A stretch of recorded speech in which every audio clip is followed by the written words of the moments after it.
Hey everybody, it's me, 4.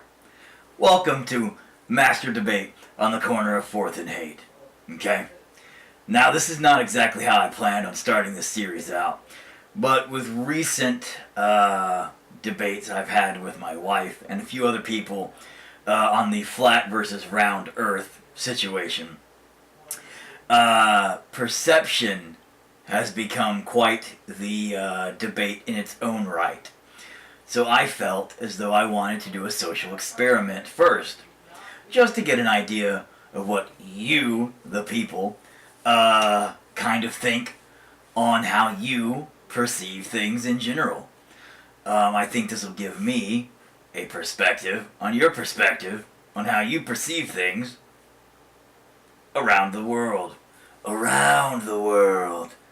Whether that world roundness is flatullar or roundicular, it's still round. Anyway, the point being is this. I believe that perception pretty much rules absolute everything in your existence, okay? Personal first-hand experience is the only way to know absolute 100% of anything's accuracy at all. For instance, the flat earth versus round earth conspiracy. Okay? My wife insists the earth is round. 100% round. She knows absolute the earth is round. 100%. Now, before recent events in her life, she had never been on a plane, never traveled to space, never had any sort of atmospherical? Has never had any kind of traveling experience of her own first-hand experience outside of the atmosphere of planet Earth to see any form of curvature of the Earth through the plane windows, airship windows of any sort, including spaceships or anything of that nature. Okay?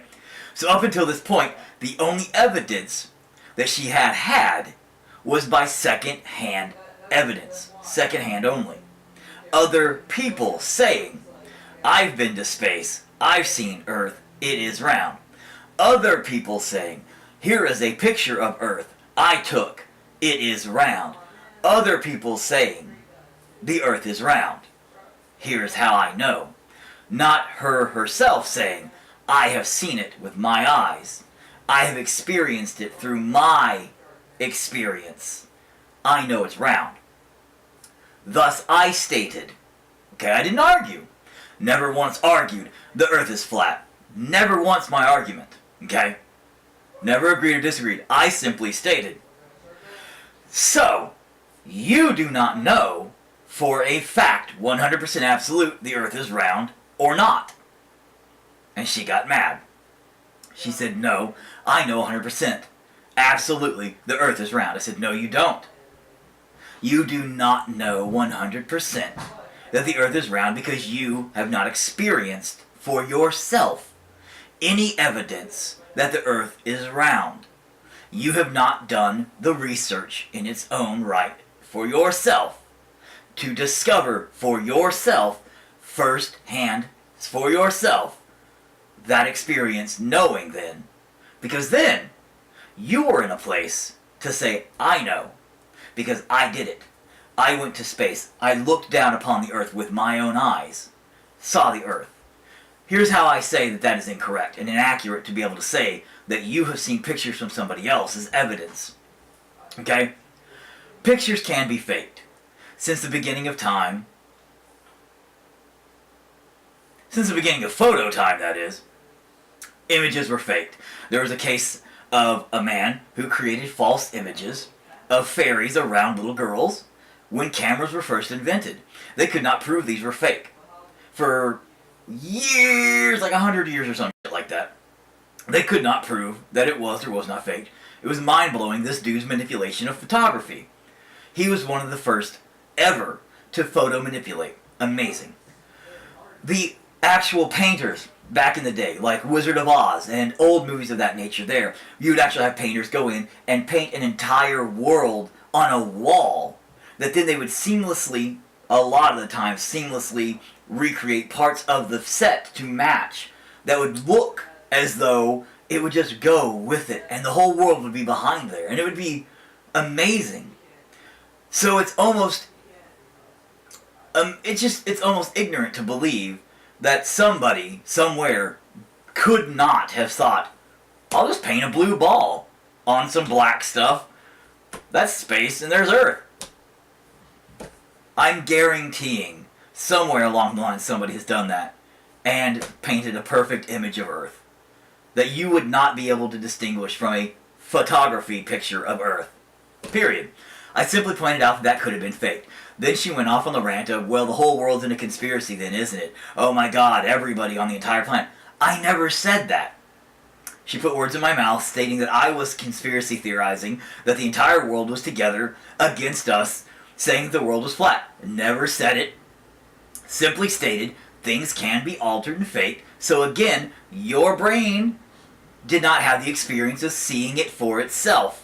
Experiencing it for itself. That's all I was simply saying. First-hand experience is allowing you to state 100% guaranteed, I know this exists because I was there, this happened, I know it to be true. Without that, you are simply experiencing something vicariously through somebody else. That's all I was saying. Okay? This leads us now to the perception-based concept of what the heck's going on? Like, well, everything's basically perception. In that case, everything can be faked. Everything's wrong. Yes, that's true. Everything can be faked. We now live in a technologically advanced era where you can go on and I could digitally create something that you would not know wasn't real in a multitude of ways. There are programs that allow you to make fire, shoot out of your butthole because you ate tacos. So now Taco Bell having the fire poops is a real thing. It's a possibility. Absolutely. Photography, photo manipulation, huge nowadays. Film manipulation, huge nowadays. All that is legitimate. Okay, true. But first-hand experience allows us to say without a shadow of a doubt, absolute, I was there, this happened, etc., etc. However, then you put into account mental illness, drug abuse, alcoholism, and other effects that cloud the mind's judgment or ability to think straight, and then you have to question that. So everything's perception based. Everything goes into memory being askewed. When you remember something from your childhood, it is inaccurate. Facts. When you remember things, you remember them the way you remember them, not necessarily how they were. If you go back and watch video footage of your childhood, you can remember a situation that happened at a birthday party when you were 8 years old and be completely wrong about how they unfolded. It happens. Try it. Go back and try to remember a situation that you have in video that you haven't watched for 10 years. Try to remember it. Go back and watch it. You'll be surprised at changes that you didn't. You'll be like, oh wow, I didn't realize. I thought this happened. I thought that happened. It's mind-blowing. It is. So, everything's perception-based. We are the center of our own universe. That's the way it works. It's true. Maybe that's an egotistical thing.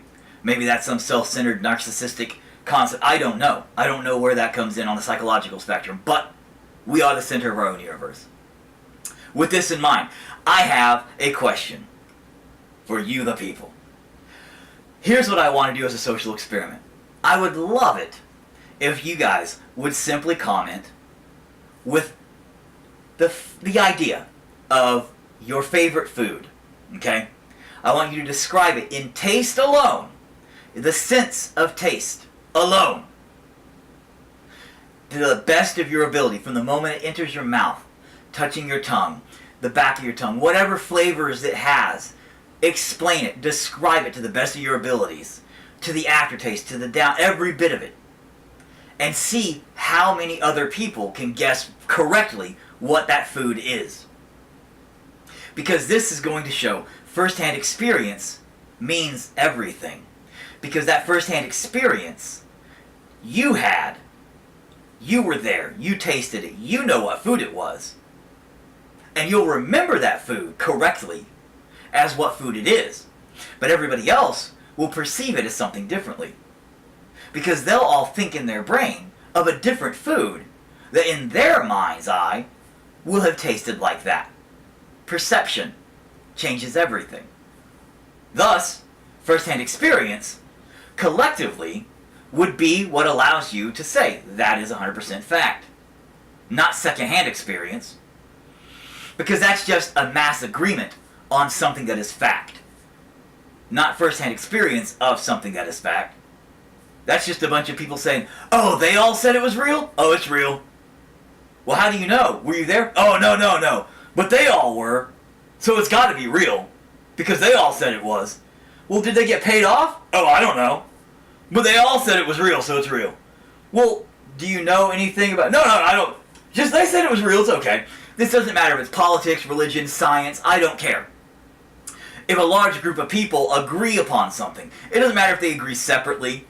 It doesn't matter if they agree collectively. It doesn't matter without your personal view, without your personal feel, without your personal hear, taste, senses, without your personal ability to stand there and say, I experienced this firsthand. You cannot say without an absolute 100%, without a doubt, 100%. You can't say, 100%, that is what it is, or isn't. Because then it's just secondhand experience, living vicariously through them and their experience and what they have said it is or isn't. You're trusting in somebody else's judgment, somebody else's perception, somebody else's experience. That's all. So please, in the comments, leave your taste experience of your favorite food, and I just want to see who can guess accurately what that food is or isn't. I just want to do a social experiment and see how it turns out. This has been Master Debate in the corner of Fourth and Hate. Just seeing how this goes. Thank you, and I'm out.